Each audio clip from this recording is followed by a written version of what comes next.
नमस्ते। आज की इस चर्चा में हम एक बेहद ही गहरे और रोचक आध्यात्मिक ग्रंथ को डिकोड करने वाले हैं। ये एक ऐसा सोर्स टेक्स्ट है जो मानव अस्तित्व के पूरे चक्र, दुखों की उत्पत्ति और सबसे महत्वपूर्ण बात, मुक्ति या लिबरेशन के अंतिम मार्ग का एक बहुत ही विस्तृत नक्शा पेश करता है। सच कहूं तो इसे समझना किसी बड़ी कॉस्मिक पजल को सॉल्व करने जैसा है। देखिए, हम जिस मूल स्रोत या सोर्स टेक्स्ट की बात कर रहे हैं वो 1 मई 2026 का है। ये दस्तावेज बहुत ही गहन दार्शनिक प्रकृति का है। हमारा मकसद यहाँ सिर्फ इसके भीतर मौजूद ज्ञान और इसकी फिलॉसफी को बिल्कुल निष्पक्ष तरीके से समझना है, क्योंकि ये सीधे तौर पर हमारी चेतना और समय के चक्र से जुड़ा हुआ है। तो चलिए बिना देरी के इसमें गोता लगाते हैं। इस पूरी जर्नी को हम 5 मुख्य हिस्सों में बांटेंगे: ज्ञान और भक्ति, आत्मा की सीढ़ी, पतन का मूल कारण, परमात्मा की याद और अंत में अचल स्थिति। तो पहला हिस्सा है ज्ञान और भक्ति। यही इस पूरी फिलॉसफी का फाउंडेशन या मूल आधार है। टेक्स्ट के अनुसार समय का चक्र 2 बिल्कुल विपरीत हिस्सों में बटा है।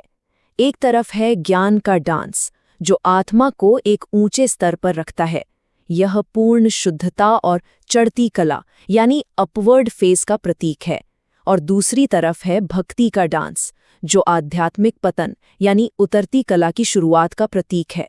सिंपल शब्दों में कहें तो जब ज्ञान होता है तो भक्ति नहीं होती, और जैसे ही भक्ति शुरू होती है ज्ञान का असर खत्म हो जाता है। आइए अब आगे बढ़ते हैं दूसरे हिस्से पर, आत्मा की सीढ़ी और समय का चक्र। अगर हम इस कॉस्मिक टाइमलाइन को देखें तो सोर्स टेक्स्ट बताता है कि कैसे आत्मा एक सीढ़ी से नीचे उतरती है। ये सफ़र बिल्कुल टॉप से शुरू होता है, सतयुग यानी गोल्डन एज की पूर्ण शुद्धता से। फिर आता है त्रेता, फिर द्वापर और अंत में कलयुग यानी आयरन एज, जहां पूरी तरह से अशुद्धता आ जाती है। ये एक स्टेप बाय स्टेप गिरावट है। इसे थोड़ा और क्लियर करने के लिए हमें 2 शब्दों को समझना होगा जो इस टेक्स्ट में बार बार आते हैं। सतोप्रधान का अर्थ है बिल्कुल शुद्ध, प्रिस्टीन स्टेट, जो चक्र की शुरुआत में होती है, और तमोप्रधान का अर्थ है पूरी तरह से डिग्रेडेड या अशुद्ध अवस्था।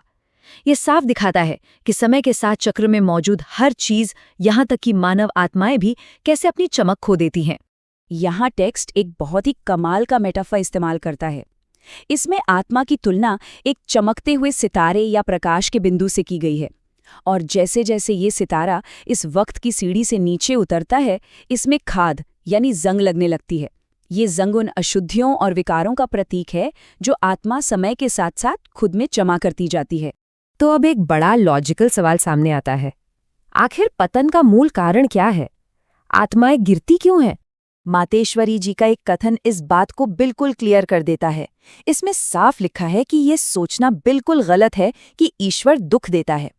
टेक्स्ट दुख और पतन का ब्लेम किसी भगवान पर नहीं डालता, बल्कि चेतना में आए एक छोटे से बदलाव पर ध्यान खींचता है, और वो बदलाव है देह अभिमान यानी बॉडी कॉन्शियसनेस।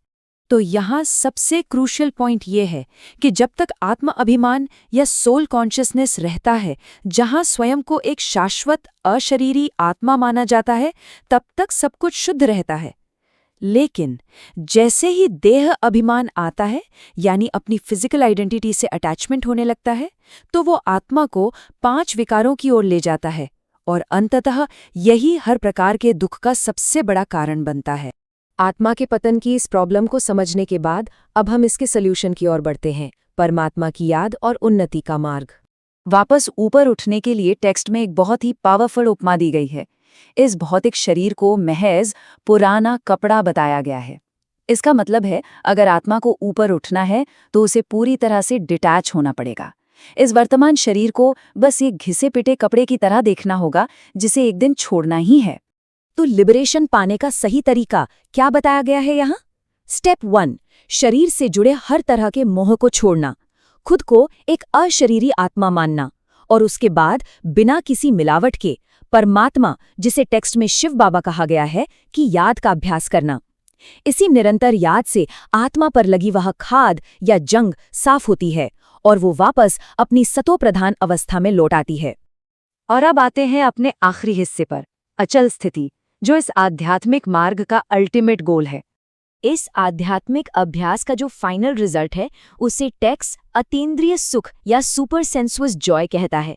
ये भौतिक दुनिया की उस खुशी से बिल्कुल अलग है जो अस्थायी होती है। ये एक ऐसी खुशी है जो फिजिकल वेल्थ पर डिपेंड नहीं करती। ये खुशी की एक अचल, निरंतर और अटूट अवस्था है। ध्यान देने वाली बात यह है कि टेक्स्ट के अंत में एक बहुत ही क्लियर वार्निंग भी दी गई है। ये वार्निंग मेरापन यानी माइनेस और अहंकार के खतरों को लेकर है। टेक्स्ट कहता है कि जहां भी मेरापन आता है वहां बुद्धि भटक जाती है और इंसान इस अतीन्द्रिय सुख के रास्ते से हट जाता है। तो अंत में ये डीप डाइव एक बहुत ही गहरे सवाल के साथ हमें छोड़ जाती है। अगर मेरापन और अहंकार को छोड़ने से ही वो अटूट आनंद और खुशी मिलने वाली है, तो आज ऐसी कौन सी आसक्तियां या अटैचमेंट्स हैं जिन्हें त्यागने की जरूरत है? इस ब्रह्मांडीय चक्र में अपनी स्थिति को पहचानने के लिए ये एक ऐसा सवाल है जिस पर जरूर विचार किया जाना चाहिए।